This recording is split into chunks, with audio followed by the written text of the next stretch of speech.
Bruce chose CASA to serve his Leadership Tulsa Board internship with, and I think it was because he had worked with CASA before when he lived in Nebraska, which naturally, when I learned that, I was elated because I'm from Nebraska, which means there are three of us now, and I know that all the Sooner fans will hate that, but the good thing about the three Cornhuskers, me, Bruce Dart, and Lori Long, we've all participated in Leadership Tulsa, so clearly we're doing something right in Nebraska.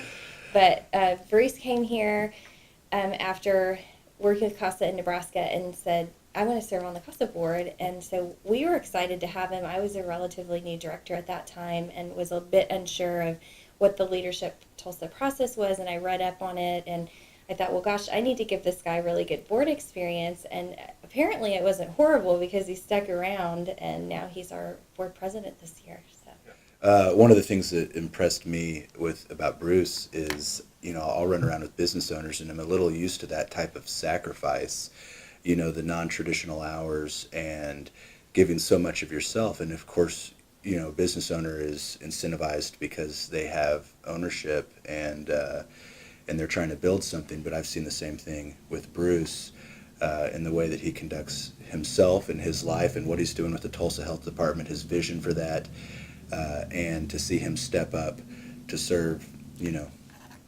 CASA despite his crazy busy schedule is really the reason I wanted to nominate him. So Bruce jumped in right away. I think now that I've been through several board interns with both Leadership Tulsa, New Voices, and Typros, one thing that I always notice is that people are a little timid at first and they're unsure of where they should participate. And Bruce jumped right in. He was a natural fit. It was as if he had always been there. He was willing to give ideas and input right off the bat, willing to jump in and serve on committees. He didn't have that kind of new kid feel. He just jumped right in. I think for me as the director, he's provided some really indispensable opportunities for our agency to grow. It was more of the type of thing where I knew Bruce is absolutely just a top quality individual in terms really in every respect, and but I relied on the people here to help fill in some of the gaps because he predates my involvement with the CASA board by a little bit, probably about a year. Yeah. And but he stepped in when our president became ill, and so we had I don't know if you'd classify it as a crisis of leadership, but he was the one to step up, and yeah. He's done a tremendous job. Yeah, I was telling Bruce about that earlier, that she unfortunately became sick and was just a few months before she would assume the presidency. And so I went to the board really pretty scared, thinking, who wants to jump in at the last second and take over our board presidency? And Bruce kind of came to me outside of a board meeting and said, hey, if nobody else really wants to do it, I'd be happy to step in. And I thought, you have no idea what you're getting yourself into, obviously. And he didn't have the benefit of shadowing for a year, of seeing all the processes. And I think it's really credit to Leadership Tulsa that he had served a board internship and had the training. Now that I get to see sort of behind the scenes as a Leadership Tulsa participant, he's had some of that training already and was well prepared and jumped right in there.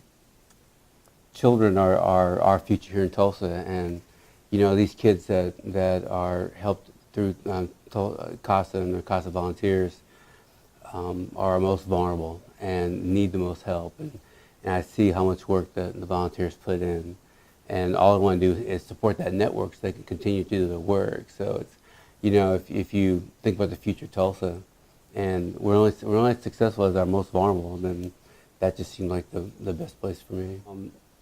Moore, our executive director, she demands that we serve, and so I think I've served on every committee they've got there. Maura just demands our best, and she'll let you know that if you're not giving your best, who it impacts. And you know, everybody in this board are tremendous individuals, and they all have a love for the cause and love for the mission, and they understand that that cause and that mission translates to people and translates to children. So while they say they love the mission, they love children, and they love serving and providing support for these kids. And that's where, you know, we as a board and I individually come in, and that whatever I can do to help support that.